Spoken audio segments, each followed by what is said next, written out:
follow us sa aming bagong channel na Aswang Confessions. Kita-kits, don't forget Aswang Confessions. Bago natin simulan ng kwento, please like and share the video. Huwag na din kalimutan mag-subscribe.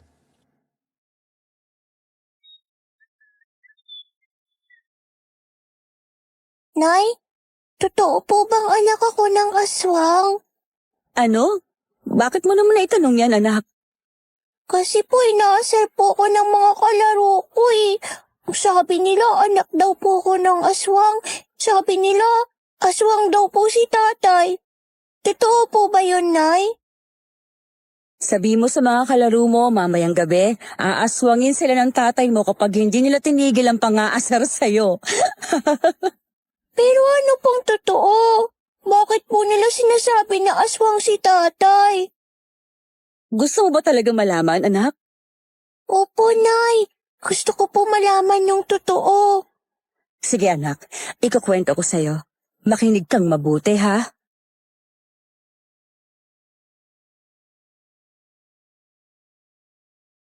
Naniniwala ako na sadyang mapaglaro ang tadhana.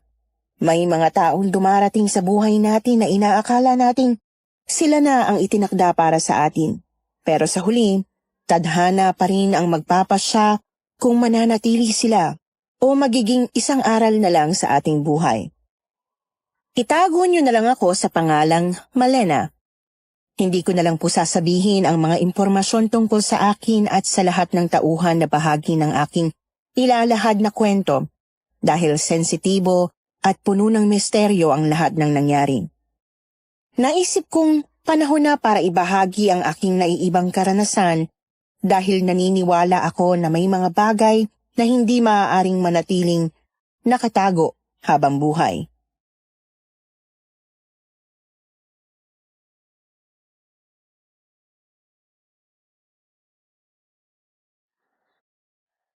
Hello, sino to?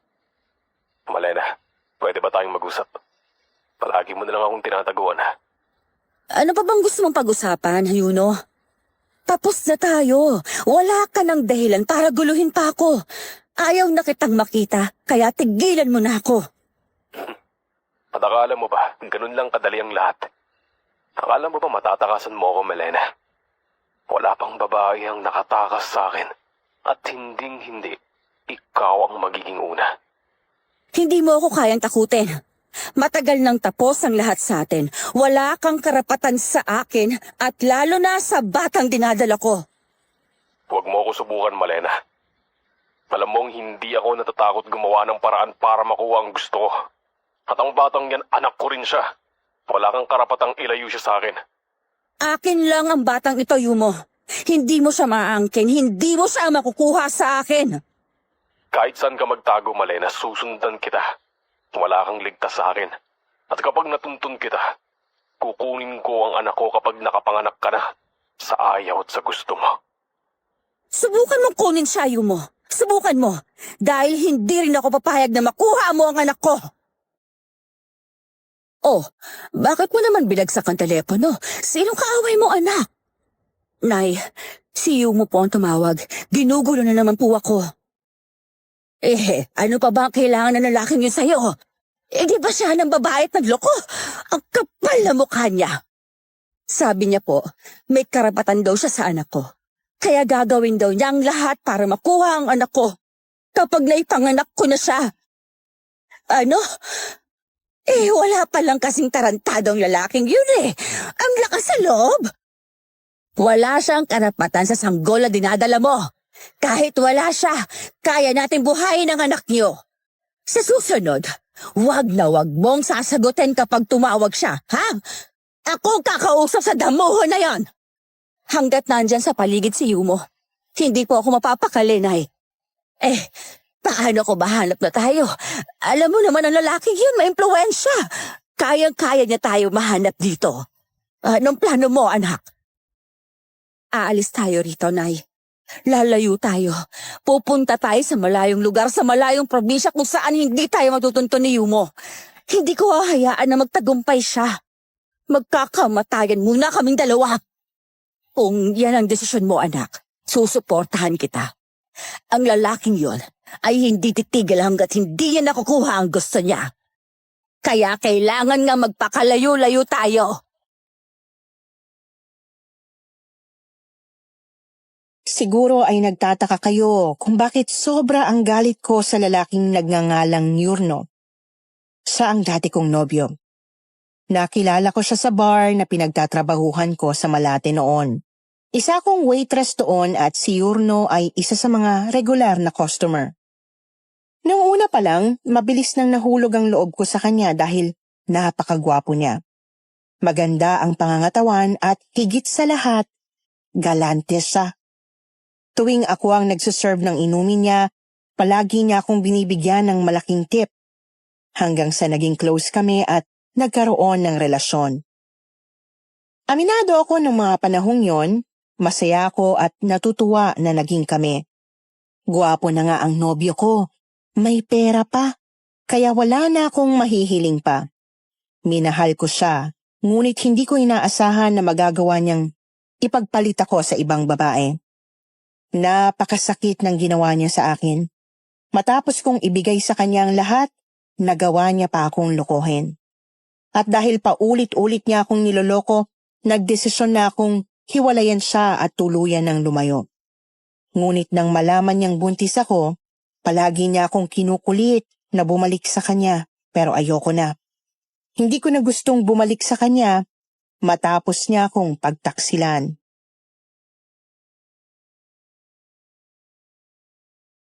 Hindi niya tayo masusundan dito sa probinsya, anak. Malayo at liblib ang bahay ni Kuya Romulo, kaya malabo matuntun pa niya tayo dito. Mabuti naman, Nay. At least, naisip niya na dito tayo magpunta sa bahay ni Tio Romulo. Sigurado akong hindi niya tayo mahanap dito kasi hindi naman niya alam ang lugar na to.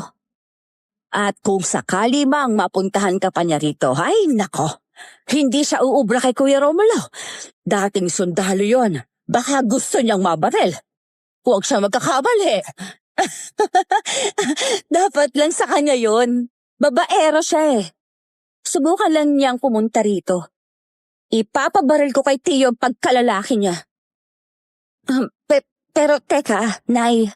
Malayo pa ba ang bahay ni Tio? Ay, malapit na, anak. Ayun, natatanaw ko na ang bahay niya. Narating namin ang bahay ng nakatatandang kapatid ng nanay ko. Napansin ko na malapit na ito sa likod ng bundok. Ang bahay ni Tio Romulo ay matatagpuan sa isang tahimik at liblib na baryo sa Nueva Ecija. Sa palagay ko, magiging payapa at tahimik din ang buhay namin doon ni nanay.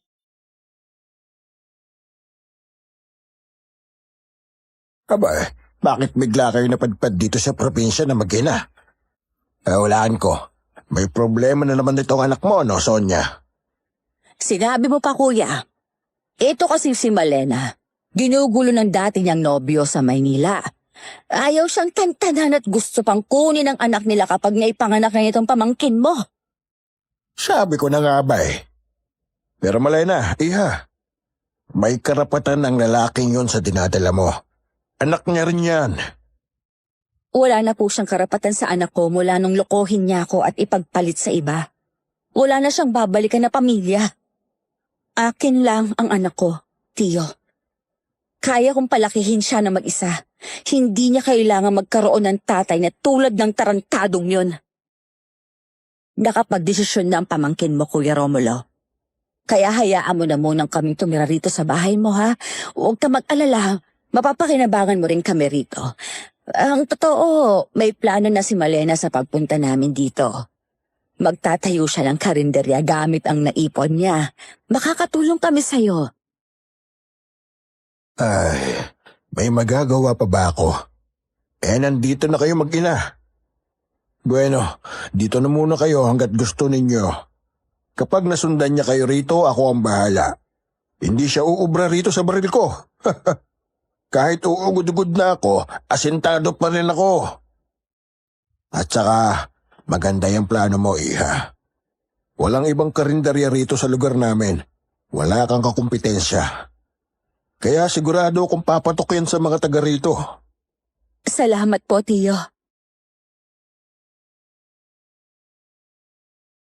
Nagtayo ako ng karinderya sa tabi ng bahay ni Tio Romulo. Naging katulong ko si nanay sa pagtitinda ng lutong ulam. Kung hindi nyo na itatanong, masarap kaming magluto ni nanay, kaya pagkakarinderya ang naisip kong gawing negosyo sa probinsya. Gaya ng inaasahan, marami sa mga taga rito ang naging suki namin. Ngunit ang hindi ko inasahan ay ang pagkikita namin ng isang tao. Isa siya sa mga naging customer namin na naging bahagi rin ng aking nakaraan.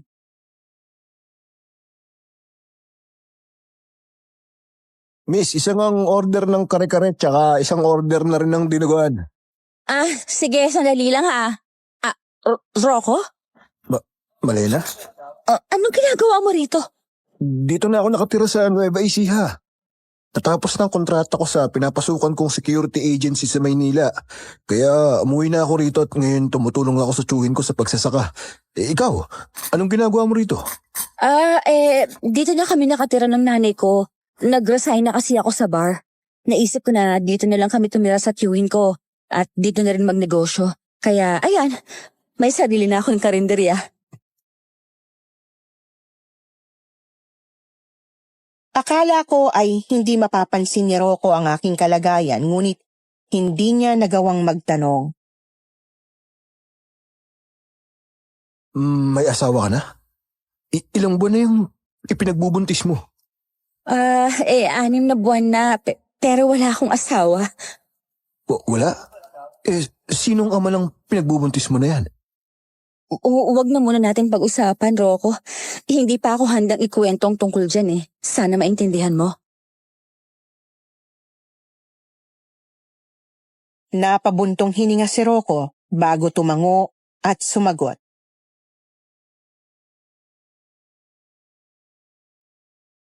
Kung yun ang gusto mo, iginagalang ko, Malena. Ito daw ang order mo. At masaya akong makita ka ulit, Rocco. Masaya rin ako na makita ka, Malena. Maari ba kitang dalawin dito palagi? Oo naman, bakit naman hindi? Basta palagi kang bibili sa karinderya ko. Oo naman. Gusto mo, araw-araw ko pang pakyawin ng mga paninda mo eh.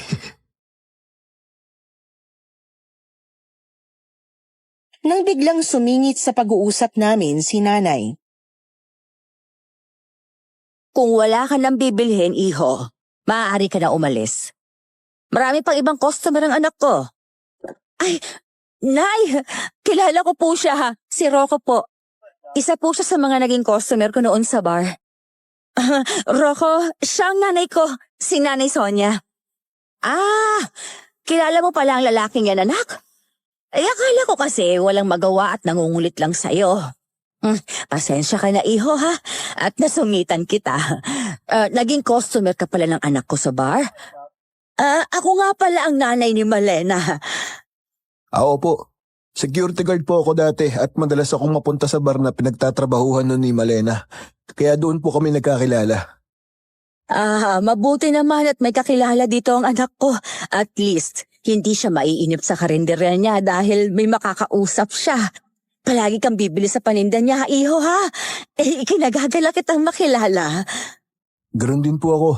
Huwag po kayong mag-alala. Palagi ko po kayong dadalawin dito at syempre, palagi ko rin pong bibili yung mga paninda nyo sa karinderya. Nagpaalam na rin si Rocco pagkatapos kong maibigay sa kanya ang mga in-order niyang ulam. Ang totoo, may kung anong ligayang dumapo sa puso ko sa muli naming pagkikita. Ilang beses din siyang pumupunta noon sa bar at palaging ako ang nagsaserve sa kanya. Iba rin kasi ang angking kagwapuhan ni Rocco. Hindi tulad ni Urno na mestizuhin, siya ay moreno at lalaking-lalaki ang tindig. Maganda ang pangatawan niya at may kaakit-akit na mga mata. Kaya nga kinagabihan, hindi ko siya maalis sa isip ko.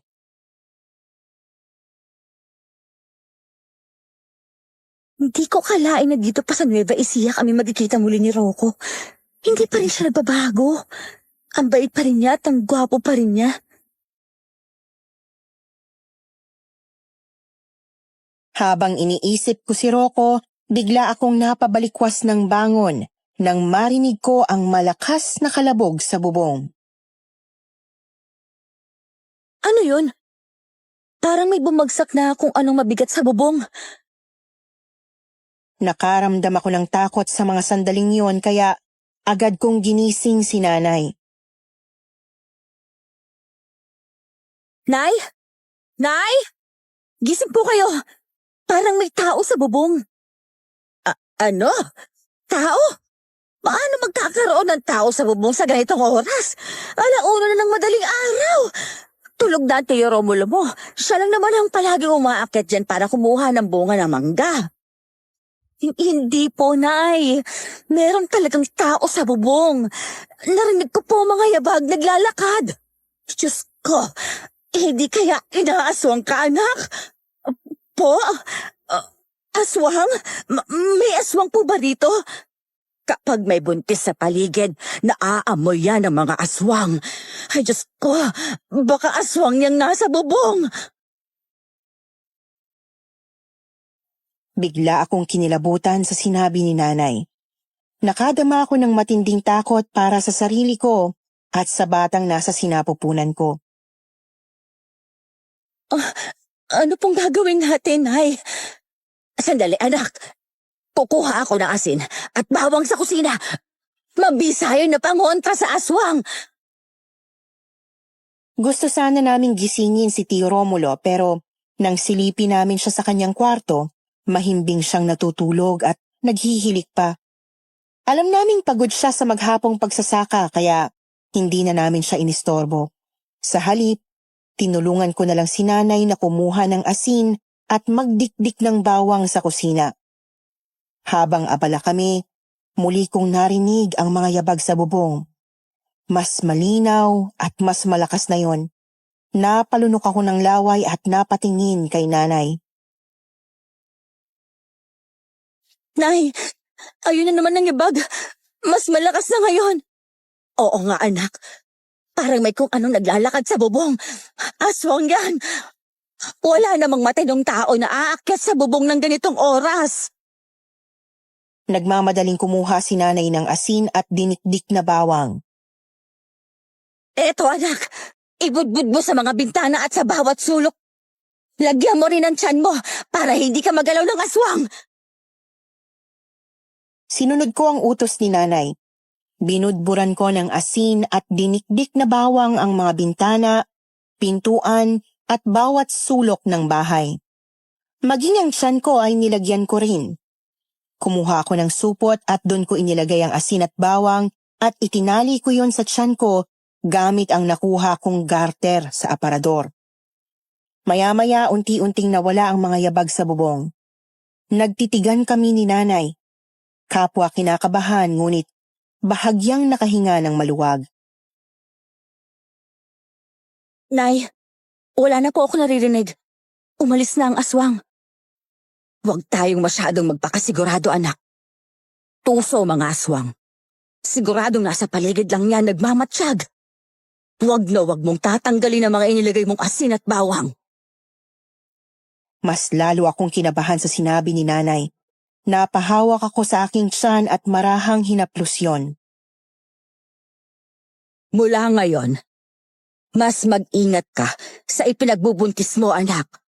Nasa probinsya tayo. Mas malapit ka sa peligro, lalo na't may aswang sa paligid. Dahil sa nangyari, hindi ako masyadong nakatulog. Kaya kinaumagahan, antok na antok ako habang nagbabantay sa karinderya. Nang umagang yon, muling dumalaw si Rocco at bumili ng lutong ulam. Good morning, Malena. Nandito ulit ako. Pagbilihan mo nga ako ng isang order ng ginisang sayote tsaka isang order ng menudo. Mabuti at bumalik ka, Rocco. Sandali lang Iahanda akong order mo. Maupo ka muna. Ay, salamat. Ang nga pala, ang nanay mo, nasan? Hindi ko yata nakikita. Tsaka yung tsuhin mo. Gusto ko rin sanang makilala. Nagpunta si nanay sa palengke. Si Tio Romulo naman nasa bukid. Ako lang mag-isa rito sa karinderya. Hindi ba dapat kumuha ka ng assistant rito sa karinderya mo? Lalo na kapag wala ang nanay at tiyo mo. Baka sobra ka mapagod niyan. Masama pa naman sa buntis ang napapagod. Nako, hindi na. Kayang-kaya ko na to. At isa pa, hindi naman palaging wala si nanay. Hindi naman siya araw-araw namamalengke. Tsaka sayang din kapag nagbayad ako ng tao. Paswalduhin ko pa yun. Nagtitipid ako para sa panganganak ko eh. Ang akin lang naman, baka sobra ka mapagod. Tulad niya no, parang puyat na puyat ka yata. Ay, talagang puyat ako. Hindi ako masyadong nakatulog kasi. Alam mo ba, kagabi, may aswang sa bubong namin. Nanlaki ang mga mata ni Rocco sa sinabi ko. Ano? Aswang? Inaswang ka kagabi? Oo, inaswang ako kagabi. May narinig ako mga yabag ng paa sa bubong. Sa una, mahina lang. Tapos biglang lumakas. Nakakatakot. Ang sabi ni nanay, aswang daw yun. Naniniwala rin ako sa aswang, Malena. Kung ganun, mag-iingat kayo ng sanggol na dinadala mo. Para sa mga aswang, napakabango ng sanggol sa sinapupunan ng isang buntis. Kaya huwag mong kalilimutan na maglagay ng pangontrang asin at bawang sa bahay nyo ha. Makakatulong din ang kalamansi at luya na mabisang pantaboy ng aswang. Yan ang tinuro sa akin ng tiyuhin kong albularyo. Talaga? Ibig sabihin may aswang talaga rito? Oo, may mga aswang talaga. Pero ngayon lang ulit ako nakarinig ng gumagalang aswang dito sa Nueva Ecija. Noon naman wala. Alam mo kasi, ang mga aswang, madalas lang makita sa ibang mga lalawigan sa Visayas. Pero dito sa Nueva Ecija, bihira akong makarinig ng may aswang. Ang mabuti pa, tatanungin ko si Tata Selmo ko tungkol dyan. Babalitaan kita bukas. Yung sinabi ko sa'yo, mag-ingat kayo ng baby mo ha. Mapanganib ang mga aswang, kaya kailangan palagi kang may nakahandang pangontra laban sa kanila. Yung tiyuhin kong si Tata Selmo, nakaengkwentro na noon ng aswang sa probinsya nila sa Iloilo. At muntik na siyang mapatay nito. Mabuti na lang at matibay si Tata Selmo, kaya natalo niya rin yung aswang. Talaga? Nakakita na ng aswang ang tiyuhin mo? Oo, kaya naniniwala talaga ako na mayroong aswang. May kinuha si Rocco sa bulsa ng pantalon niya. Isang maliit na batong kulay puti, parang kristal. Ibinigay niya yun sa akin. Ano to, Rocco? Pangontra yan sa aswang. Ibinigay yan sa akin ni Tata Selmo. Mutya raw ang tawag dito. At hindi raw lalapitan ng aswang ang may dala nito. O siya, sa'yo na muna yan. Palagi mo yung ilagay sa bulsa mo ha, at huwag mong aalisin. Salamat, Rocco. Hindi ko to aalisin sa bulsa ko tulad ng sabi mo. Inilagay ko sa bulsa ko ang ibinigay niyang mutya na pangontra daw sa aswang. Pagkatapos nagpaalam na siya sa akin at sinabing babalik na lang kinabukasan. Pagsapit ng gabi, habang naghahanda na akong matulog, bigla akong nakarinig na parang may bumubulong mula sa labas ng bintana.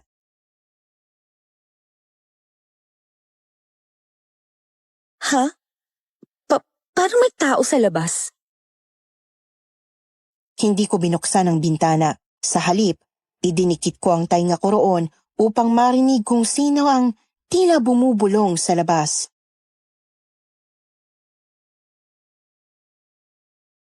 Ano yun? Parang boses ng lalaki na tila dinadasalang kung ano. Kinilabutan ako. Naisip kong baka aswang ang nasa labas.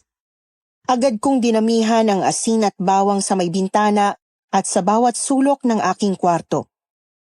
Pagkatapos, inilabas ko mula sa bulsa ko ang mutya na ibinigay sa akin ni Rocco.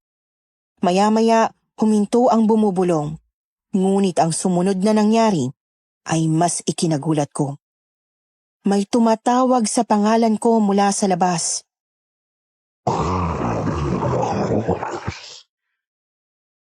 Sino yun? Bakit niya tinatawag ang pangalan ko? Dahil sa matinding kuryosidad, napilitan akong buksan ang bintana kahit nanginginig ako sa kaba. At nang bumukas yun, ay laking gulat ko sa aking nakita. Diyos ko, anong nilalang yan? Nanindig ang balahibo ko. Sa labas ng bintana ay nakatayo ang isang nakakatakot na nilalang. Sa sinag ng buwan ay kitang-kita ko ang kanyang anyo. Meron itong kulay abong balat, matutulis na kuko, malaking bibig na may matatalim na ngipin. Nakalabas pati ang mahabang dila. Meron din itong malalaking mata na tila nakaluwa at nakangisi ito sa akin. Aswang! Sa sobrang takot, itinapat ko sa kanya ang mutyang ibinigay sa akin ni Rocco. Nanlaki ang mga mata ko nang biglang umilaw ang mutya. Nang makita yun ng aswang, ay bigla itong umatras at nagtatakbo palayo. Nang biglang pumasok sa aking kwarto ang nanay ko at si Tio Romulo. Anong nangyayari, anak? Bakit ka sumisigaw? Nay, Tiyo, nakita ko ang aswang. Nasa labas po siya ng bahay. Nakakatakot siya. Tinatawag niya ang pangalan ko. Ano? Nakita mo ang aswang at tinatawag ka mo ang pangalan mo? Kilala ka ng aswang? Mabilis na kinuha ni Tio Romulo ang kanyang baril at lumabas ng bahay. Pagbalik niya, baka sa mukha niya ang pag-aalinlangan. Sinabi niya na wala siyang nakitang aswang sa labas. Pero Tiyo, nakita ko siya. Nasa labas siya ng bintana. Tinatawag niya ako. Yung itsura niya, may mga habang kuko, malalaking mata at meron siyang mahabang dila. Ayaw kang tigilan ng aswang, anak. Mukhang puntirya ka niya. Pati ang anak mo. Diyos ko, anong gagawin natin, Kuya Romulo?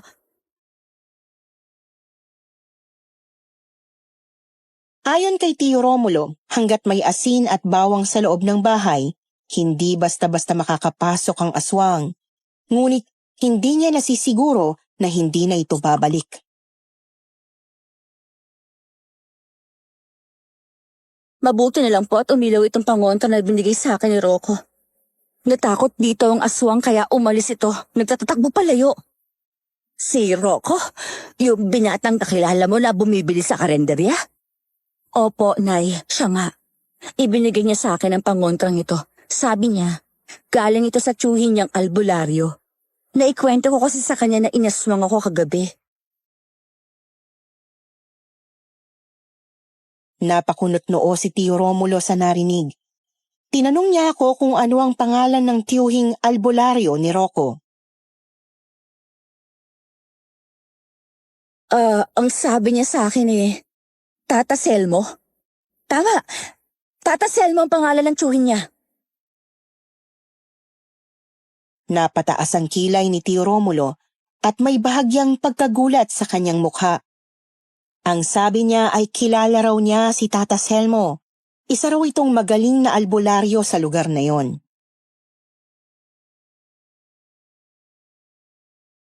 Totoo ba, Kuya Romulo? Kilala mo ang tiyuhin ng kakilala nitong anak ko? Nagkatitigan kami ni Tio Romulo. Ang nasa isip ko lang nun, kung totoo ngang magaling na albularyo ang tiyuhin ni Rocco na si Tata Selmo, ay siya lang ang pwedeng makatulong sa amin para tuluyang mapalayas ang aswang na gumagambala sa akin.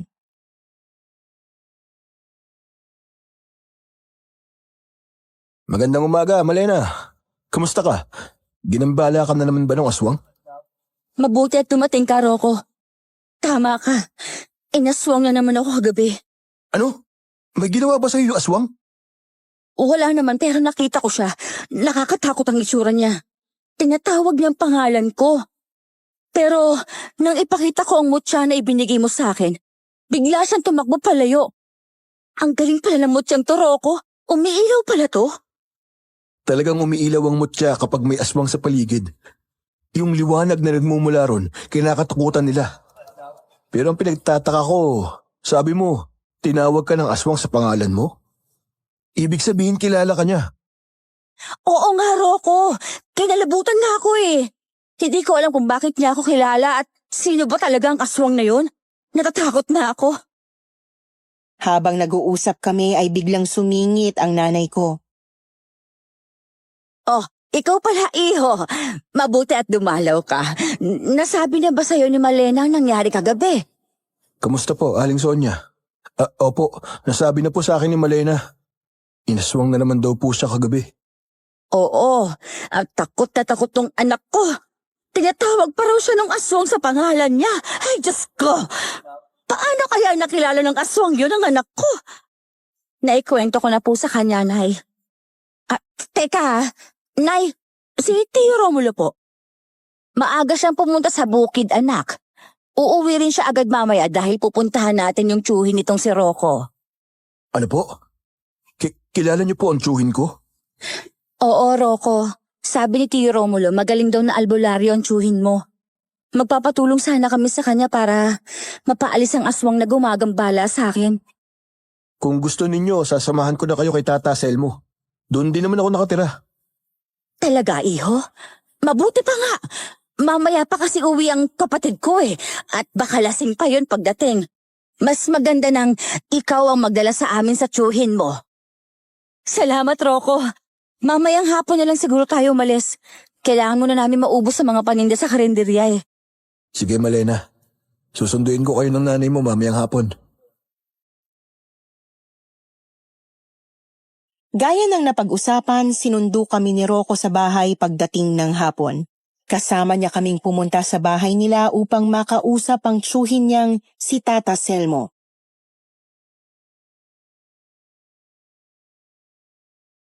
Tiyo, may bisita po tayo. Pumasok kami sa bahay ni Rocco. Napansin ko na maliit lang yon. Mas malaki pa ang bahay ni Tio Romulo. Punong-puno yun ng kung ano-anong kakaibang bagay. Ang mga maliliit na botelya sa istante na naglalaman ng likidong may iba't ibang kulay. Meron ding mga halamang gamot na nakapatong sa mesa na hindi ko alam kung ano. Habang pinagmamasdan ko ang mga gamit na naroon, ay humarap sa amin ang isang matandang lalaki na sa tansya ko ay mahigit 60 anyos na. Oh, Rocco, sino ang kasama mo? Tiyo, siya po si Malena, yung ikinakwento ko sa inyo. Nakilala ko po siya sa Maynila. Pero ngayon ay nandito na siya sa probinsya at nagtayo ng negosyong karinderya. Kasama po niya ang nanay niya, si Aling Sonia. Magandang hapon po, Tata Selmo. Magandang hapon. Ay, ikaw pala yung masarap magluto na palaging binibilhan ng ulam nitong pamangkin ko, ano? Aba, napakaganda mo palang bata. Masarap na ngang magluto, napakaganda pa, kahit buntis na. Maganda talaga ang anak ko. Kayo pa ba magmamana kundi sa ina? Hindi mo na sabi sa amin na mapagbiro pala ang tsuhin mo, Rocco. Naku, pasensya na kayo. Ganyan lang talaga si Tata Selmo. Abay, marunong lang akong maka-appreciate ng maganda. Bakit ba sila naparito, Apo? Anong kailangan nila? Tiyo, kailangan daw po nila ang tulong ninyo. Ito po kasing si Malena, inaaswang. Ginagambala po siya ng aswang tuwing gabi. Tama po si Rocco, Tata Selmo. Ayaw po akong tigilan ng aswang Tinatawag pa nga niya ako sa pangalan ko. At kahit may asin at bawang nasa loob ng bahay, nagagawa pa rin niyang makalapit. Baka maaari niyong tulungan ng anak ko para tigilan na siya ng aswang na yon. Buntis pa naman siya. Baka may kung anong mangyari sa anak ko at sa apo ko. Tiyo, tulungan niyo po sila. Hindi lang po buhay ni Malena ang nasa panganib. Pati pong dinadala niya sa sinapupunan niya. Ano? Aswang? Ngayon na lang ulit ako nakarinig na may gumagalang aswang dito. Matagal ng panahon na wala akong nababalitaan na nanggugulong aswang sa lugar na ito. Sa tingin ko dayo ang aswang na yun na gumagambala sa'yo, Iha. Sinusundan ka rito ng aswang na yun. At isa pa, hindi lahat ng aswang ay natatakot sa asin at bawang. May mga uri ng aswang na kayang tagalan ang mga yan. Nagkatinginan kaming tatlo. Ako, si Nanay at si Rocco sa sinabi ni Tata Selmo. Ano po? Sinundan po ako? Sino naman po ang aswang na yon at bakit niya ako sinundan? Yan ang aalamin natin. Kailangan kong magsagawa ng ritual para dyan. Rocco, ihanda mo ang mga gamit ko. Nakita kong kumuha si Rocco ng isang itim na kandila. Ilang tuyong dahon ng halaman na hindi ko matukoy kung ano. Katas ng kalamansi at isang botelya na may lamang langis na kinuha niya sa estante. Nang mailagay niya sa harapan ni Tata Selmo ang mga gagamitin, sinimulan na ng matanda ang ritual. Inilagay niya sa isang malaking mangkok ang tuyong dahon, katas ng kalamansi at langis. Saka dinikdik ang mga ito gamit ang isang bato hanggang sa maging pulbos na kulay itim. Pagkatapos, kumuha siya ng palanggana na may tubig at inihalo roon ang pulbos. Ilang sandali pa, sinindihan niya ang itim na kandila at dinasalan nito gamit ang mga salitang hindi namin maintindihan. Pagkatapos, pinatakan niya ng kandila ang tubig na may halong pulbos. Ilang saglit lang, unti-unting may nabuong hugis mula roon. Parang naghugis tao po ang nasa tubig. Ano po ang ibig sabihin yan? Iyan po ba yung aswang, Tata Selmo? Tama ka, Iya. Yan ang aswang na palaging nagpupunta sa bahay niyo. Ano pong kailangan niya kay Malena, Tiyo? Hindi ko pa matukoy kung ano ang dahilan niya kung bakit palagi siyang nakasunod kay Malena. Parang gumamit ng kung anong kapangyarihan ng taong ito upang maitago ang kanyang tunay na pagkatao. Ngunit isa lang ang natitiyak ko. Isa siyang aswang. At hindi lang basta aswang. Isa siyang malakas na uri ng aswang. Napalunok ako sa sinabi ni Tata Selmo. Biglang bumilis ang tibok ng puso ko. Isa lang ang nasisiguro ko, Iya. Ang aswang na ito ay kilalang kilala ka. At kilalang kilala mo rin siya. Kinilabutan ako. Sino ang aswang na yun na gumugulo sa akin? Ano ang kailangan niya sa akin? Ano po ang paraan para hindi malapitan ng aswang na yun ng anak ko? Mabisa pa rin namang pangontra ang asin at bawang. Pati na ang kalamansi at luya. Pero makakatulong din kung magsasagawa ako ng ritual at orasyon laban sa aswang na yon. Tiyo, ibinigay ko po kay Malena yung mutya na ibinigay niyo sa akin. Yung maliit na puting bato na parang kristal. Alam ko po kasi makakatulong sa kanya yun. Tama ang ginawa mo, Rocco.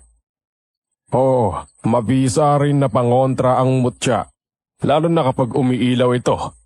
Matatakot ang aswang dahil para sa kanila.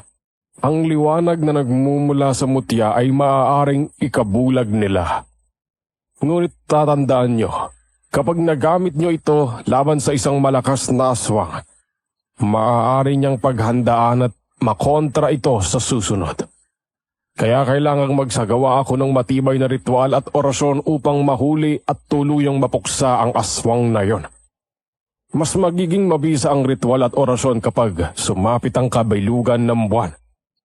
Sapagkat sa ilalim nito, mas magiging mahina ang depensa ng aswang. Kapag pinagsama ang aking ritual na pangontra at orasyon sa mismong kabilugan ng buwan, maaari nating pahinain ang kapangyarihan ng aswang. Sa ganong paraan, mas madali natin siyang mahuli at tuluyang mapuksa.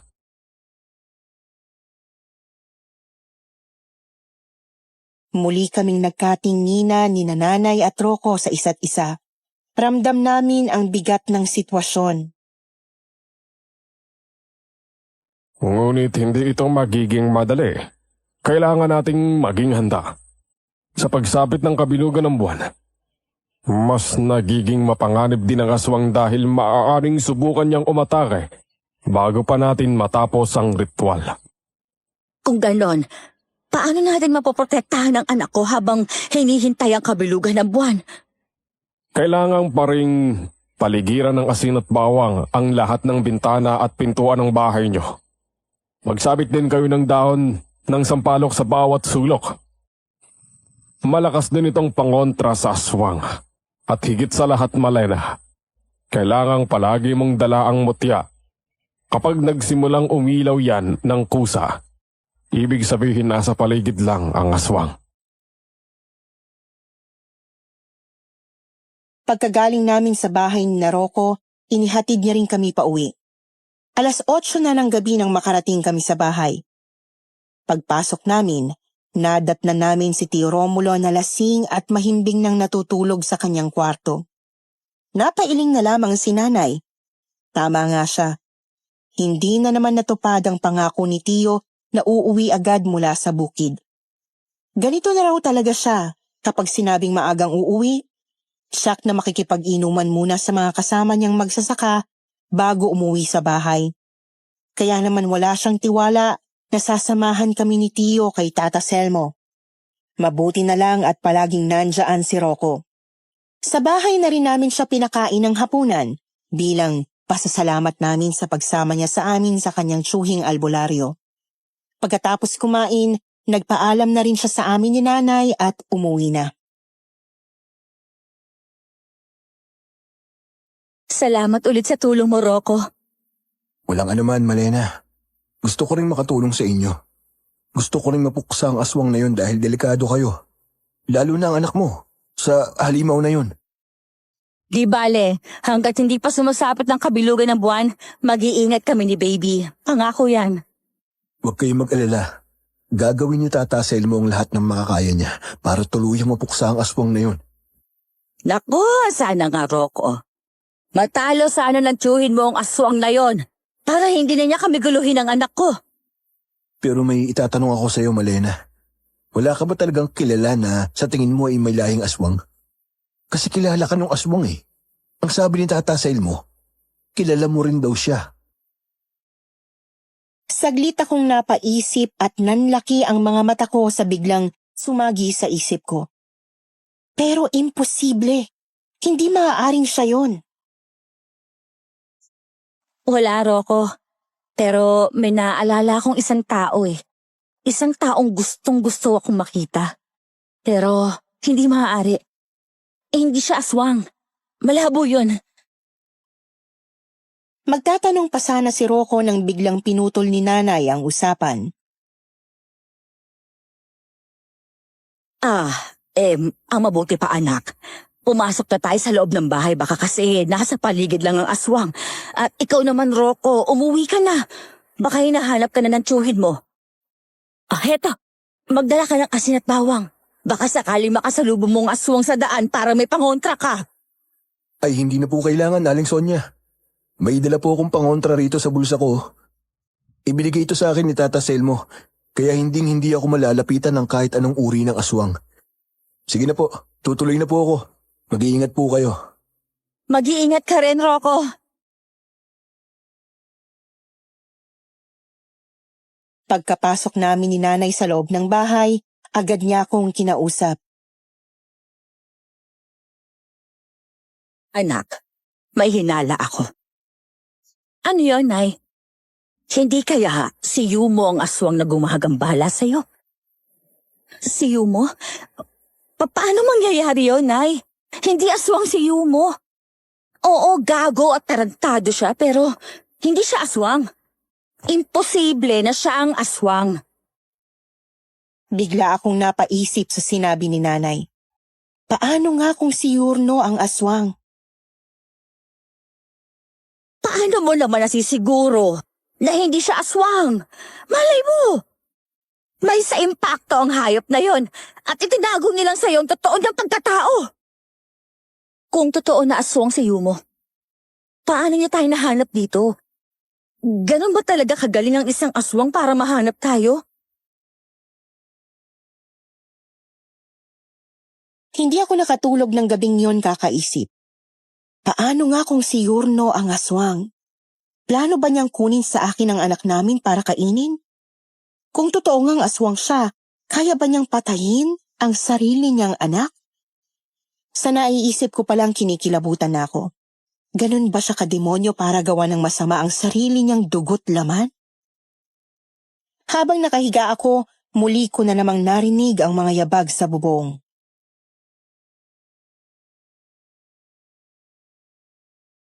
Diyos ko, ayaw na naman ang aswang. Ayaw talaga niya akong tantanan. Sa tindi ng inis ko, nilakasan ko ang loob ko. Kinuha ko ang mutya mula sa bulsa ko at nakita kong umiilaw yon. Ibig sabihin ay may aswang nga sa paligid. Napabuntong hininga ko. Inihanda ko ang sarili ko. Dahan-dahan akong lumabas ng bahay habang mahigpit ang pagkakahawak ko sa mutya na ibinigay sa akin ni Rocco na patuloy na nagliliwanag.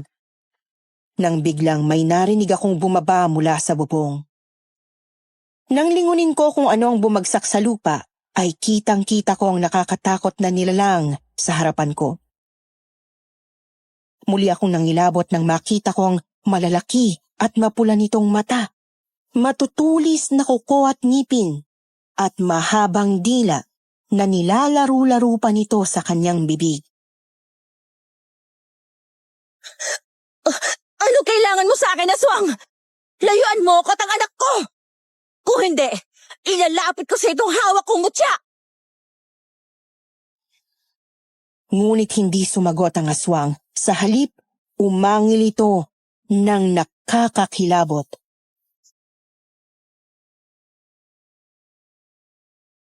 Dahan-dahang lumalapit sa akin ang aswang. Nagulat ako dahil hindi ito natakot at hindi umatras sa liwanag ng mutya. Diyos ko, ano nangyayari? Bakit hindi siya natatakot sa mutya? Bigla kong naalala ang sinabi ni Tata Selmo na kapag sa unang pagkakataon ay ginamitan ng mutya ang isang malakas na uri ng aswang at sa susunod na makaharap ito ay nakapaghanda na ito at magagawa na nitong kontrahin ang bisa ng mutya. Kaya pala hindi na ito umepekto sa kanya. Patuloy ang paglapit sa akin ng aswang. Para bang takam na takam ito sa akin at sa dinadala kong sanggol sa sinapupunan. Tumutulo na ang laway nito habang patuloy ang pag-angil. Hindi na umepekto sa kanya ang mutya. Paano na to? Wala akong dalang ibang pangontra. Ilang hakbang na lang at maaabot na ako ng aswang. Ngunit bago pa man ito makalapit sa akin, ay biglang lumabas si nanay mula sa loob ng bahay at mabilis na sinabuyan ng asin ang aswang.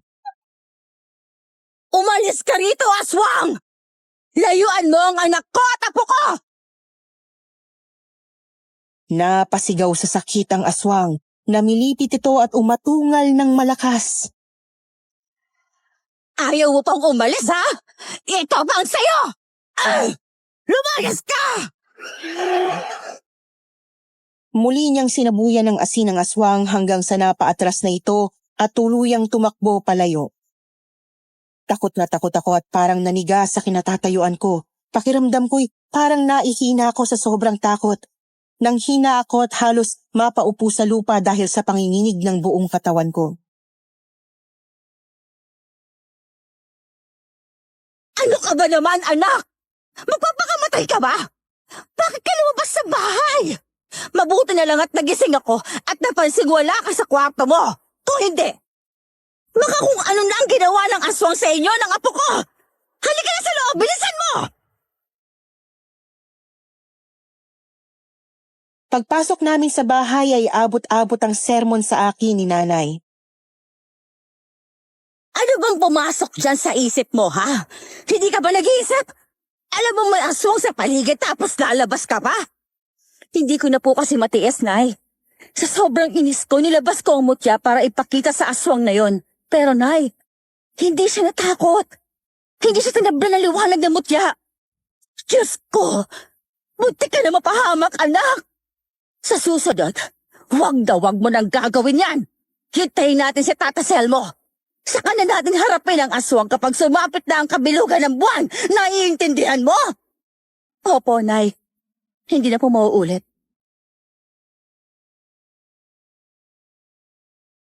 Dahil sa nangyari, mas lalo akong hinigpitan ni nanay. Kahit umaga, hindi na niya ako pinapalabas ng bahay. Siya na lang mag-isa ang nag-aasikaso sa karinderya. Pagkatapos kong magluto ng mga panindang ulam, si nanay na ang bahalang magbenta ng mga yon. Isang araw, habang abala ko sa loob ng bahay, Biglang dumalaw si Rocco. Aling Sonia, nasan po si Malena? Ilang araw ko na po siyang hindi nakikitang lumalabas. Naku, Rocco, iho. Hindi ko na muna pinapalabas ang anak ko. Muntik na siyang atakihin ng aswang. Ano po? Nagbalik na naman ang aswang? Oo, bumalik na naman ito nung nakaraang gabi. Itong si Malena, naiinis na kaya nagtapang-tapangan at hinarap ang aswang gamit ang mutya na ibinigay mo. Pero hindi tinabla ng mutya ang aswang. Kaya hindi ito natakot umalis. Mabuti na lang at nagising ako at lumabas ng bahay. Sinabuyan ko ng asin ang lintik na aswang na yon. Kung hindi ko ginawa yun, ay baka napahamak ng anak ko at apo ko. Hindi talaga titigilin ng aswang si Malena. Kailangan na natin itong mapatay. Huwag kayong mag-alala. Malapit na ang kabilugan ng buwan. Masasagawa na natin ang plano natin laban sa aswang na yun. Habang nag-uusap si Nanay at Rocco, biglang may narinig silang sigawan mula sa labas. Anong ingay na yon? Bakit nagkakagulo ang mga tao? Oo nga no. Bakit nagsisigawan ng mga tao sa labas? Teka, Aling Sonia, magtatanong-tanong lang po ako. Tinawag ni Rocco ang isa sa mga kapitbahay upang alamin ang dahilan ng kaguluhan sa labas. Mang Berting! Mang Berting! Ano po nangyayari? Bakit nagkakagulong mga tao? Naku, Rocco.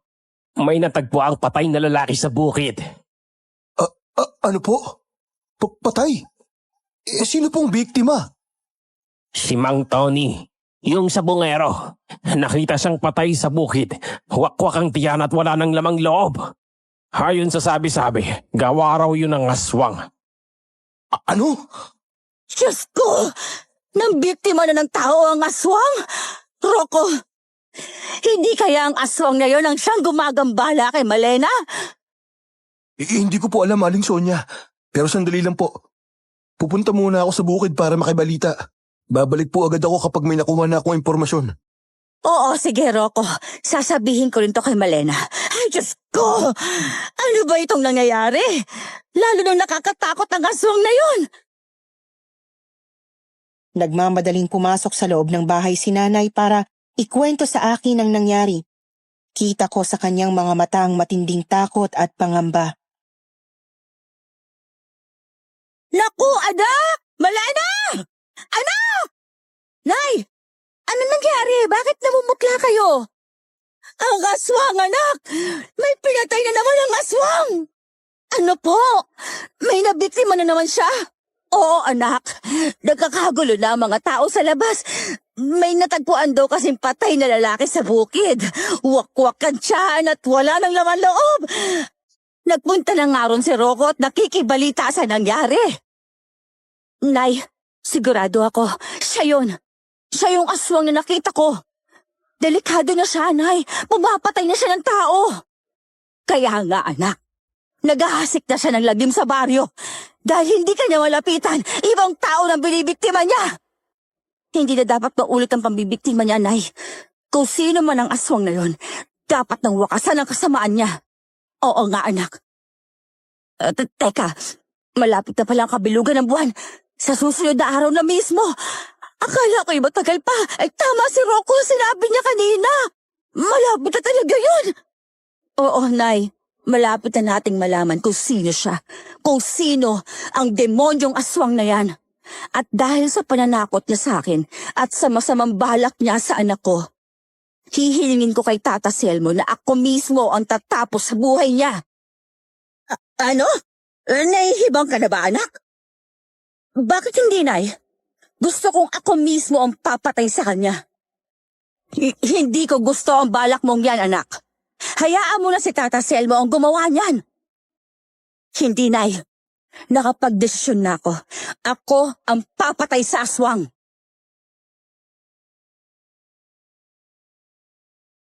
Napapailing na lang ang nanay ko sa sinabi ko. Hindi siya makapaniwala na gusto kong patayin ang aswang. Hindi na lang siya sumagot at napasimangot na lamang.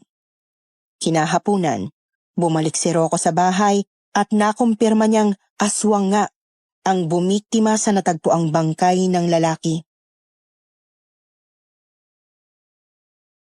Oh, Rocco iho, magkape ka muna. Salamat po, Aling Sonia.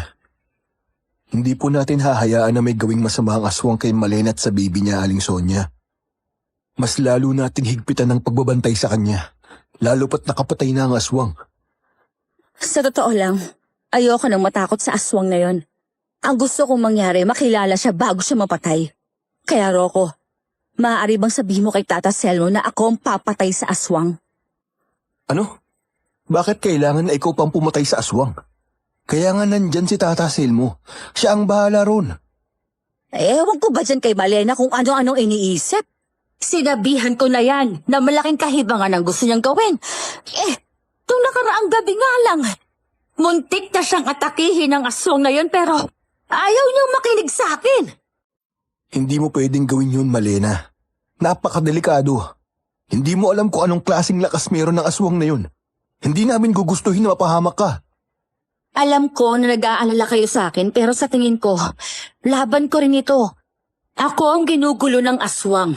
Kaya dapat kami magharap. Naguguluhan pa rin ako kung bakit niya ako kilala. Kaya gusto kong tuklasin yon. Kaya sa darating na kabilugan ng buwan, haharapin ko siya. Magtutuos kaming dalawa. Buo na ang desisyon ko, Rocco. Suportahan niyo na lang ako ni Nanay. Pero Malena, basta hindi ka namin hahayaan na ikaw lang mag-isa ang haharap sa aswang. Tutulungan ka namin. Tutulungan namin kayo ni Tata Selmo. Sobrang nag-aalala sa akin si Nanay at Rocco. Ang totoo, hindi ko rin alam kung saan nagmumula ang tapang na meron ako para harapin ang aswang, pero desidido ako sa gusto kong gawin. Gusto kong hubaran ng maskara ang aswang. Pagsapit ng gabi dumating si Tio Romulo sa bahay at nabalitaan niya ang nangyaring pagpatay ng aswang sa baryo. Kahit siya hindi makapaniwala na may nabiktima ito. Inilabas niya ang kanyang baril, kinasayon sa harap namin at sinabing hindi siya magdadalawang isip na gamitin yon laban sa aswang kung kinakailangan. Si Nanay naman ay agad siyang sinabihan na maghinay-hinay. Kinansawan niya pa nga ito. Sinasabing magaling lang ito sa ganon pero hindi man lang ito umuwi ng maaga noong nakaraang araw para samahan kami kay Tata Selmo para humingi ng tulong. Napakamot na lang ng ulo si Tio Romulo, halatang nahiya sa sinabi ni Nanay. Nang gabing yon, sa bahay na rin kumain si Rocco. Nakilala na rin niya si Tio Romulo at mabilis silang nagkagaanan ng loob. Nag-inuman pa nga silang dalawa ng tapoy o rice wine at nagbonding. Sinabi pa ni Rocco na sa amin muna siya matutulog ng gabing yon para bantayan ako. Hoy, Rocco! Tumigil ka na sa pag-inom dyan. Lasing ka na. At isa pa, tulog na ang kainuman mo. Naghihilik na si Tio Romulo. Ang mabuti pa, matulog ka na rin. Dito ka na sa sala, ha? Hindi ka ba hahanapin ni Tata Selmo? Nagpaalam ako sa kanya na babantayan ko kayo ng baby mo. Kaya huwag kang mag-alala.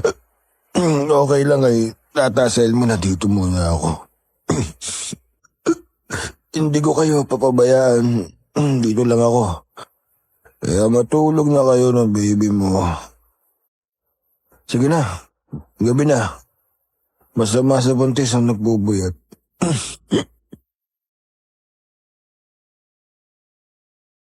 Sa sinabi niyang yon, hindi ko napigilan ang sarili kong mapamulahan ng mukha.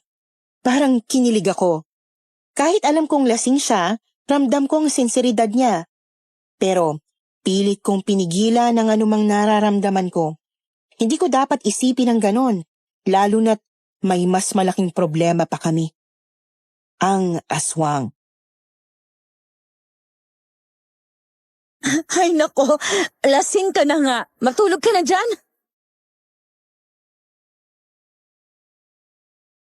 Pagkatapos noon, pumasok na ako sa kwarto at nahiga. Hindi nagtagal, tuluyan na rin akong nakatulog. Ngunit pagsapit ng 11:00 ng gabi, naalimpungatan ako nang marinig ko ang mabibigat at mababagal na yabag sa labas ng bahay. Tila sinasadya upang iparamdam ang presensya ng kung sino mang gumagawa ng ingay. Dahan-dahan akong bumangon mula sa higaan at nagpunta ako sa kusina at agad kumuha ng asin at bawang. Alam ko na, nasa labas na naman ang aswang. Ayan na naman siya. Nasa labas na naman siya. Hindi ako gumawa ng kahit anong ingay.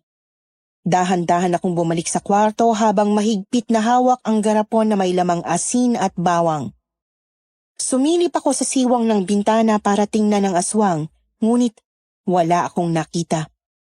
Akmang bubuksan ko na sana ang bintana nang dahil sa malakas na kalabog sa bubong, nagising sina Nanay, Tio Romulo at Rocco. Ano yun? May kumakalubog sa bubong. Nasa labas na naman ang aswang. Bumalik na naman siya. Diyos ko! Hindi talaga titigil ang aswang na yan! Dito lang kayo sa loob. Huwag na huwag kayo lalabas. Teka, anong gagawin mo, Rocco? Hindi, Rocco! Hindi ka lalabas. Baka mapahamak ka sa kanya. May pinatay na siya. Hindi ko hahayaan na may gawin siyang masama sa'yo. Ako ang kailangan niya kaya ako ang dapat na humarap sa kanya. Anong sinasabi mo, anak? Hindi pa kabilugan ang buwan. Hindi pa oras para harapin mo ang aswang. Hindi ko sila pinakinggan. Sa halip, dali-dali akong lumabas ng bahay, dala ang garapon ng asin at bawang upang harapin ang aswang. Paglabas ko, nakita ko agad ang aswang. Para bang alam niyang lalabas ako. Sabi ko na nga ba? Ikaw nga! Sino ka ba talaga, ha? Ano ang kailangan mo sa akin? Kung ang sanggol sa sinapupunan ko ang gusto mo, hinding-hindi kita papayagang makuha siya. Dadaan ka muna sa ibabaw ng bangkay ko bago mo magawa yon. Sa sinabi ko ay tila nagalit ang aswang. Umangil ito ng malakas. At hindi ko inasahan ang sumunod na nangyari. Nagsalita ang aswang. Binanggit niya ang pangalan ko. Malena. Bakit mo alam ang pangalan ko? Magkakilala ba tayo? Kilala mo ba ako? Anong atraso ko sa'yo? Ngunit hindi sumagot ang aswang. Sa halip, dahan-dahang humakbang ito papalapit sa akin. Napaatras ako. Nanginginig ang kamay kong hawak ang garapon ng asin. Akma ko nang kukunin ang asin nang biglang sinugod ni Rocco ang aswang. Dinambahan niya ito mula sa likod hanggang sa nagpambuno sila. Gago kang aswang ka! Nagilan mo si Malena! Ngunit hindi nagpatalo ang aswang. Ipinakita nito kay Rocco ang tunay nitong lakas. Sa isang iglap, naihagis niya si Rocco sa lupa. Rocco! Nakita kong nasugatan siya sa braso dahil tumama yun sa isang matulis na bato. Malena! Lumayo ka na sa kanya! Iligtas mong sarili mo at ang baby mo! Hindi kita iiwan, Rocco! Ang laki ng sugat mo sa braso mo! Huwag mo ako intindihin! Kaya ko sarili ko! Bumalik ka sa loob ng bahay! Bilisan mo! Nakita kong muling susugurin ng aswang si Rocco, kaya't agad akong kumilos at sinabuyan nito ng asin. Hindi mo siya masasaktan, halimaw ka! Ito ang para sa'yo! Ow! Subukan mo siyang lapitan at isasaboy ko sa iyong lahat ng asin sa garapon na to hanggang sa mamutla ang balat mo! Napahandusay sa lupa ang aswang. Namilipit ito sa matinding sakit. Habang nanghihina ito, sinamantala ko ang pagkakataon upang matulungan si Rocco. Dali-dali ko siyang inalalayan pabalik sa bahay. Samantala, nakita kong susugurin ni Tio Romulo ang aswang bitbit ang kanyang baril, ngunit bago pa man niya ito maiputok, biglang tumakbo ang aswang papalayo. Pero habang tumatakas siya, ay nagbanta siya. Hindi pa tayo tapos. Magtutuos pa tayo sa kabilugan ng buwan. Hindi maaari na hindi ko makuha ang gusto ko. At sa isang iglap, Naglaho ang aswang sa kadiliman. Mabilis kaming pumasok sa bahay. Inalalayan ako ni nanay habang ginagamot ko ang sugat ni Rocco.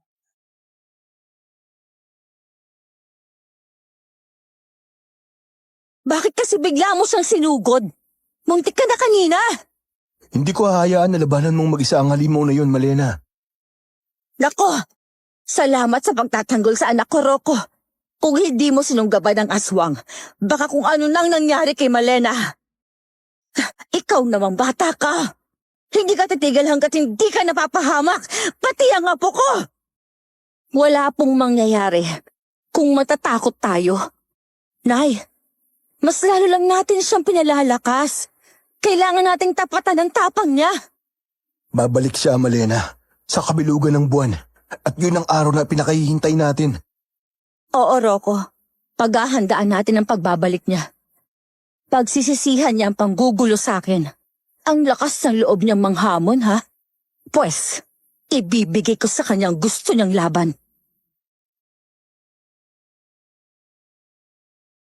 Mula sa gabing yon, ipinangako ko sa sarili ko na yun na rin ang huling gabi ng pananakot at paggambala ng aswang sa amin.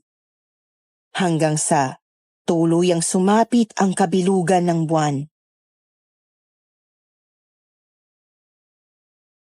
Ito na ang takdang panahon para harapin ang kampon ng kadiliman na gumugulo sa iyo, Malena. Ang tanong ko sa iyo, handa ka na ba sa anumang maaaring mangyari ngayong gabi? Nakahanda na po ako, Tata Selmo. Kung noon ay natatakot ako sa kanya, ngayon, wala na akong dapat ikatakot pa. Hindi ang aswang na yon na magpapabagsak sa akin. Handa na rin po ako, Tata Selmo.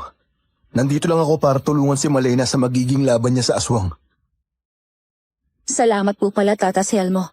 At pinagbigyan ninyo ako na ako mismo ang tatapos sa buhay ng aswang na yon. Kaaminin ko sa iyo, Iya. Hindi magiging madali ang balak mo. Hindi pa natin alam kung ano ang tunay na kapangyarihan ng aswang. Ngunit nandito ako upang tulungan ka. Pero higit sa lahat, pananalig sa Diyos ang pinakamalakas nating sandata laban sa alagad ng dilim. Tata Selmo, nakahanda na mga gagamitin ninyo para sa ritual at sa orasyon. Maraming salamat, Sonia. Kung ganon, isasagawa ko na ang ritual at ang orasyon na pangontra sa aswang habang hindi pa siya dumarating.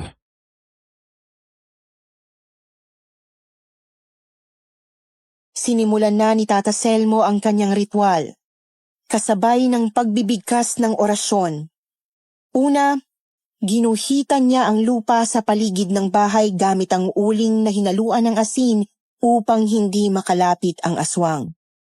Sunod, nagsindi siya ng itim na kandila at nagpakulo ng dahon ng sambong upang ang usok nito ay bumalot sa paligid ng bahay na magsisilbing proteksyon laban sa masamang nilalang. Matapos ang paghahanda, tumayo siya sa gitna ng bilog at sinimulang bigkasin ang kanyang orasyon. Sa ngalan ng liwanag at dilim, sa kapangyarihan ng hangin at apoy, ako'y nananawagan sa mga bantay ng ating mundo. Hilayo ang nagkukubling anino mula sa bituin ng liwanag.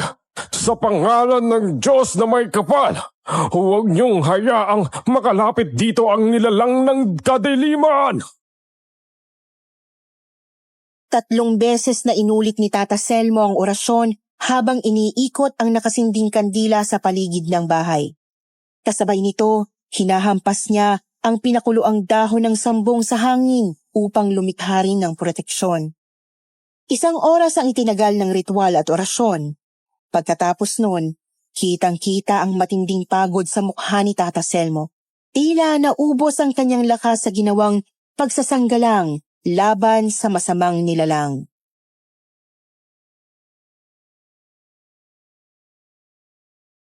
Ayos lang po ba kayo, Tata Selmo?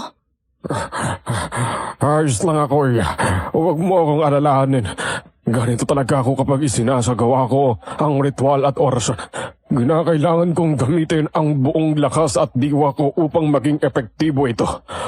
Ang pag-ubos ng enerhiya ko ay isang tanda na tinatanggap ng mga espiritu ang aking panalangin. Ngunit huwag kayong mag-alala. Mas mahalaga na protektahan ko kayo kaysa pagod na nararamdaman ko ngayon. Paano natin malalaman kung talagang nagtagumpay ang ginawa niyong ritual at orasyon, Tata Selmo? Kapag may narinig kayong kakaibang kaluskos o sigaw mula sa kalayuan, maaaring nasaktan ang aswang sa ginawa kong ritual at orasyon. Siguradong manghihina siya at sa puntong yun, Malena, maaari mo na siyang sugurin upang wakasan ang kanyang kasamaan. Mahina na ang kanyang katawan at hindi niya na magagamit ang kanyang lakas. Isa pa, kung biglang humangin ng malakas, senyales yun na lubusan ng humina ang aswang at wala na siyang kapangyarihang umatake o lumaban. Habang nasa ganun kaming sitwasyon, bigla na lamang naming narinig ang malakas na pag-ungol ng isang nilalang mula sa hindi kalayuan. Ha? Tata Selmo, narinig niyo yun? Nako, Diyos ko! Ungol yun ng aswang! Aswang nga yun. Pero, bakit ganun, Tata Selmo? Mukhang ang ungol niya ay hindi ungol ng paghihirap dahil sa ginawa niyong ritual at orasyon. Kakaibang ungol niya. Parang ungol na gustong sumalakay. Teka, bakit nagkaganon? Parang... Hindi pa natatapos ni Tata Selmo ang sasabihin nang biglang lumitaw ang nakakatakot na nilalang, ang aswang. Nandiyan na siya, ang aswang! Sa pagdating niya ay inihanda namin ang aming sarili sa pagsugod niya. Si Nanay ay may hawak na garapon ng asin, si Tio Romulo ay may hawak na baril, si Tata Selmo ay may buntot pagi, si Rocco ay may pangontrang medalyon na hugis at sulok, at ako naman ay may hawak na bawang at mutya na ibinigay sa akin ni Rocco. Kahit alam kong hindi na yun umiepekto sa aswang, hawak ko pa rin yun. Nagbabakasakali na muli yung tatalab. Mukhang pinagandaan niyo ang pagbabalik ko. Naaamoy ko na nagsagawa pa kayo ng ritual at orasyon. Pero hindi yan tatalab sa akin. Dahil tulad niyo, may pangontra rin ako. May ipinakita sa amin ng aswang. Isang itim na mutya na nakakwintas sa kanya. May hawak siyang itim na mutya ng aswang! Itim na mutya? Anong meron sa itim na mutyang yan, Tata Selmo?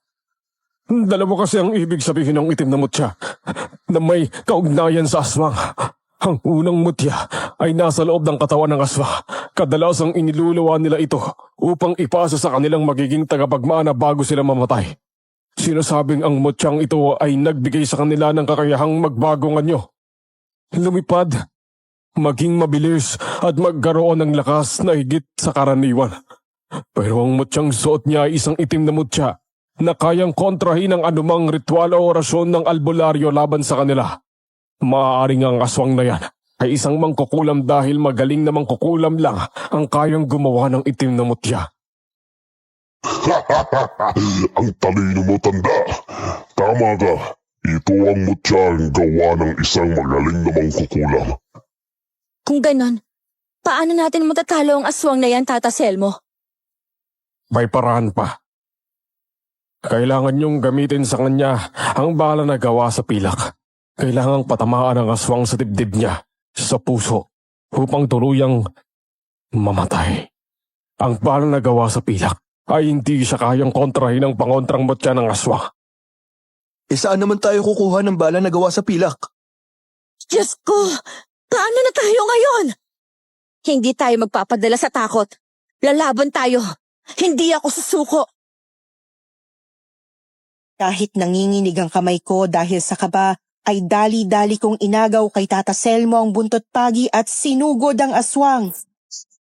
Pinaghahampas ko siya nito. Hindi ka magtatagumpay, aswang!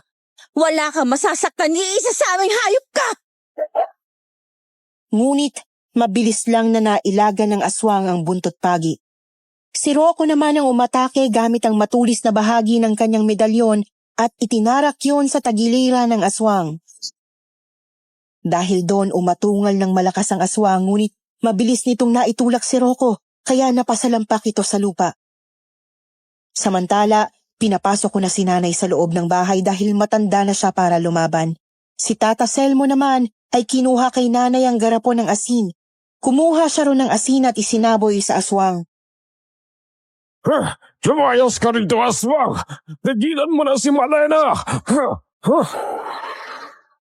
Namilipit sa sakit ang aswang dahil sa asin. Muling nakabawi si Rocco at susugurin niya na sana ang aswang, ngunit mabilis din itong nakabawi sa hapdi ng asin at mahigpit na hinawakan ng leeg ni Rocco saka ibinalibag sa lupa.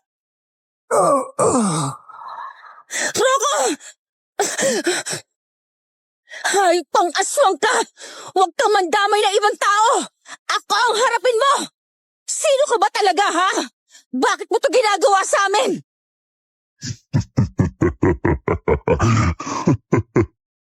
Hindi mo ba talaga ako nakikilala, Malena?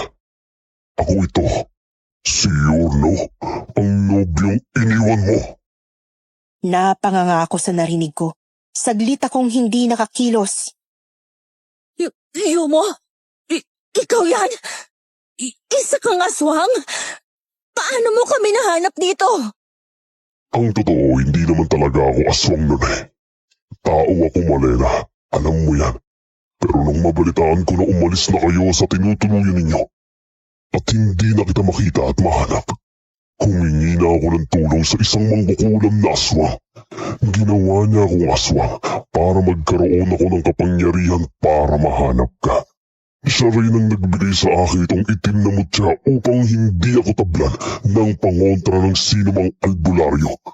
At maswerte naman ako na nahanap kita. Salamat sa karinderya mo. Paanong? Sa una, hindi ko mahanap kung saan kayo nagtago ng nanay mo. Pero dahil sa lutong ulam sa karinderya mo, mabilis kitang natuntun dahil alam ko ang amoy ng lahat ng niluluto mong ulam noong magkarelasyon pa tayo. Diyos ko, hindi ko akalain na gagawin mo ang lahat para makita mo lang ako, pati ang maging aswang. Oo, dahil akin ka lang, pati ang ating magiging anak. Kaya sa ayaw at sa gusto mo, sasama ka sa akin. At kung hindi mo susundin ang gusto ko, papatayin ko ang lahat ng mahal mo sa buhay. Gaya ng ginawa ko sa lalaking taga rito. Sabi ko na nga ba, ikaw ang bumiktima sa kapitbahay namin. Nandamay ka pa ng inosenteng tao. Hindi ako sasama sa'yo. Mas mabuti pang mamatay ako kaysa mapa sa'yo.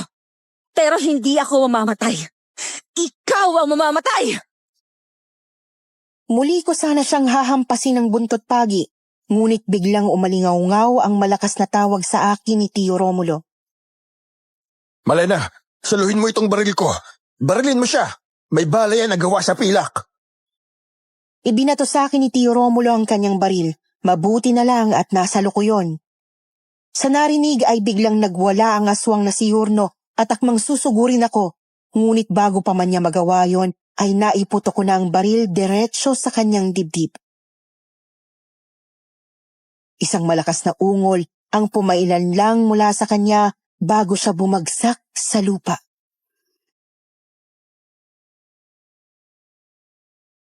Sa isang iglap nagbago ang kanyang anyo. Mula sa nakakatakot na halimaw, unti-unti siyang bumalik sa kanyang dating anyo. Si Yorno.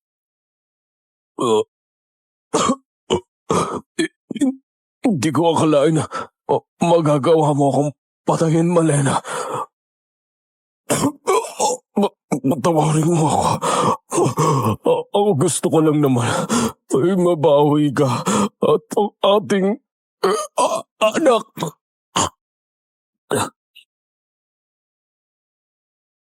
Hindi na niya naituloy ang sasabihin dahil bigla na lang siyang nagkikisay hanggang sa tuluyan na siyang nawalan ng buhay. Hindi ko na alam kung matutuwa o malulungkot ako sa sinapit niya.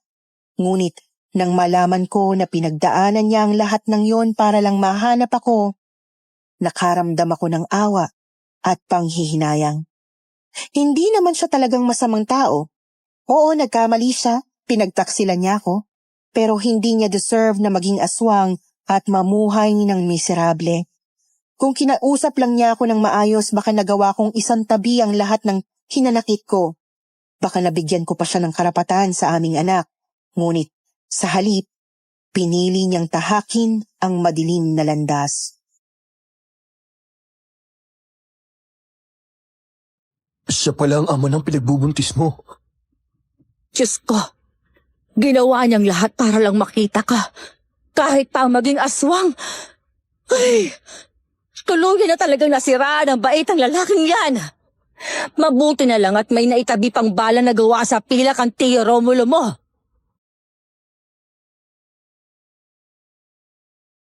Kumalat sa buong baryo ang nangyari, na napatay na ang aswang. Parang nabunutan ng tinik ang mga taga roon dahil hindi na mauulit ang nangyaring pagpatay sa lugar na yon. Kahit paano, binigyan namin ng marangal na libing si Yurno. Kahit nalagay sa panganib ang buhay namin dahil sa kanya, alam naming minsan, isa lang din siyang taong naligaw ng landas. Kung sana'y iba ang naging desisyon niya, kung sana'y hindi siya nagpaalipin sa kadiliman, baka may ibang kahahantungan ang lahat. Ipinagpatuloy ko ang aking buhay matapos ang lahat ng pinagdaanan ko. Hindi nagtagal, isinilang ko rin ang aming anak. Pinalaki ko siya ng may takot sa Diyos at tinuruan ng kabutihang loob. Lumaki siyang isang mabuting bata.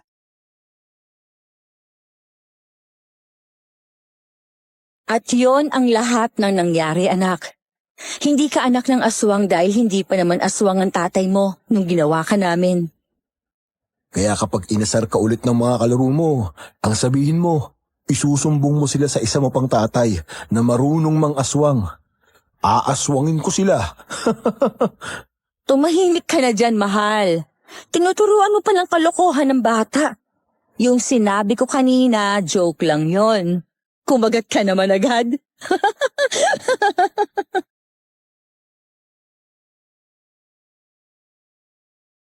Niligawan ako ni Rocco matapos niyang aminin sa akin na matagal na niya akong gusto. Noon pa man, mula nang makilala niya ako sa bar na pinagtatrabahuhan ko. Napakatorpe lang niya noon kaya hindi niya agad na ipahayag ang tunay niyang nararamdaman. Ngunit natutuhan ko rin siyang mahalin, kaya sinagot ko siya at kalaunan, nagpakasal kami. Ngayon magkasama na kami sa pagpapalaki kay Ana, ang anak namin ni Yurno. Itinuring ni Rocco si Ana bilang tunay niyang anak at ganun din ang nararamdaman ng anak ko para sa kanya. Dito ko na po tinatapos ang aking kwento. Sa palagay niyo, kung hindi naging aswang si Yurno, may chance kaya na nagkaayos pa kami? Kung hindi naman yun nangyari, hindi ko malalaman kung gaano ako kamahal ni Rocco, kung paano niya ako tinanggap kahit dala-dala ko ang isang bahagi ng aking nakaraan. Marahil may mga bagay talaga sa buhay na kailangang mangyari upang ituro sa atin ang tamang landas. Ang mahalaga, natutunan kong muli ang magmahal. Hindi lang sa iba kundi lalo na sa aking sarili. At ngayon, sa piling ni Rocco, natagpuan ko ang katahimikan at tunay na pag-ibig. Maraming salamat, Kwentong Takip Silim at more power. Sana'y nagsilbing aral at inspirasyon ito sa inyo. Muli, ako si Malena at ito ang aking kwento.